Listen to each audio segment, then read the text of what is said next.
Are you a podcaster? Maybe you've got that big idea and you're looking for a network to join.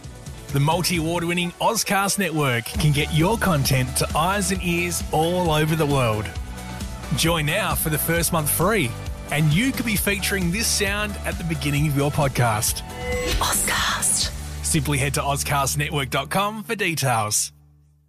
Connect with your potential customers wherever they are. Effective uses Comcast viewership data insights to combine advanced targeting capabilities with premium TV and streaming content, so you can deliver the best ad experiences to your audience no matter how they watch. Visit EFFECTV.com. Syrian state media says there's been an airstrike on a military airport in the country. It said several people are dead or wounded. The reports of loud explosions near an airfield in the city of Homs comes a day after a suspected chemical attack in the rubble-held town of Douma.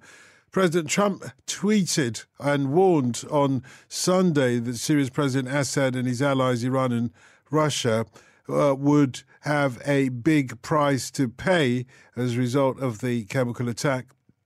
The Pentagon has denied being behind the attack on the airfield, but has said it is monitoring the situation and supports the ongoing diplomatic effort to hold those who use chemical weapons in Syria and otherwise accountable. The UN Security Council is going to meet later today to discuss how to respond to the suspected chemical attack.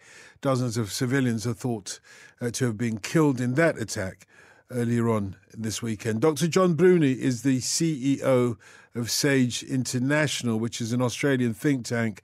Dr. Bruni, any idea who might be behind this attack on the airfield? Yes, look, I think at the moment it's too soon to make any confirmation. However, we do know that it's a highly crowded battle space. You know, you have not just the United States who has a controlling hand, but you also have a number of forces in the region. You've got the Turks operating there. You've obviously got the Russians. You've got Jordanians, even Australians and Brits and French flying around and flying missions, essentially anti-ISIL missions, but missions also to monitor the developments that are going on with regard to Assad's armed forces and how they're sort of affecting the battle space as well. So we have a number of different contenders. I suspect that this may very well have been an American strike, considering that the moral outrage that President Trump had put forward only a day ago would not have been fake.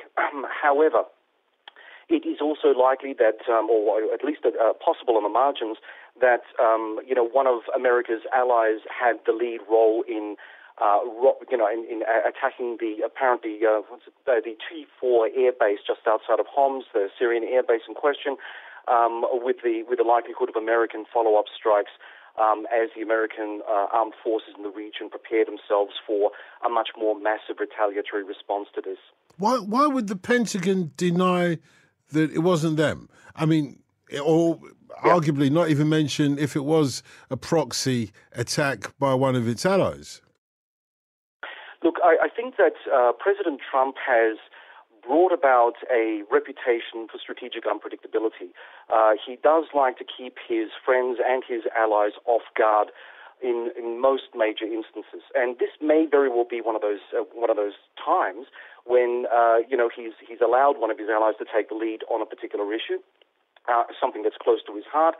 And again, as I say, this could be all part of a covert preparatory groundwork, if you like, for a much larger American strike that will come down over the next day or so.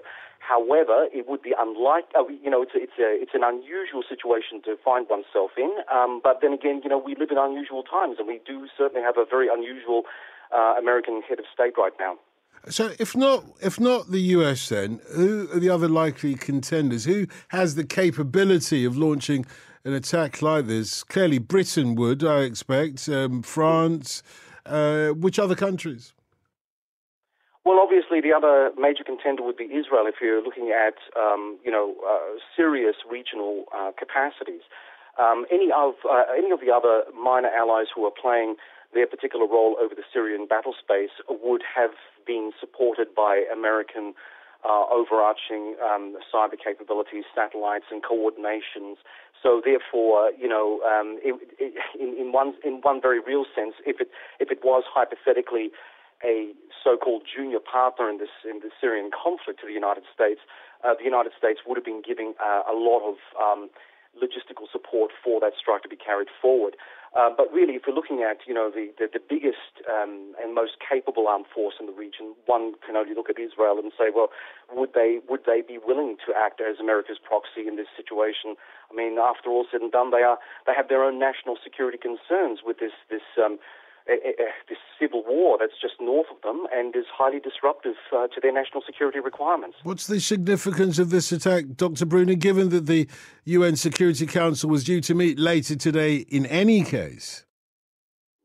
I think that this is going to be an opening salvo. One of the things that President Trump's tweets, it's actually a very unusual move by Trump, and that is that he's actually called out President Vladimir Putin for special attention. Now, we know that President Trump would like to have a better relationship, a better working relationship with the Russians, and this would have to go against his grain, so to speak. But the fact that he's actually done that may indicate that his threat to carry out larger retaliatory measures against the Syrian government, but also its key allies, Russia and Iran, can't be taken lightly. Dr. Bruni, thank you very much. Appreciate that. Dr. John Bruni, the CEO of SAGE International, which is an Australian think tank. Connect with your potential customers wherever they are. Effective uses Comcast viewership data insights to combine advanced targeting capabilities with premium TV and streaming content, so you can deliver the best ad experiences to your audience no matter how they watch. Visit EFFECTV.com. Are you a podcaster? Maybe you've got that big idea and you're looking for a network to join. The multi-award-winning Ozcast network can get your content to eyes and ears all over the world. Join now for the first month free, and you could be featuring this sound at the beginning of your podcast. Ozcast. Simply head to ozcastnetwork.com for details.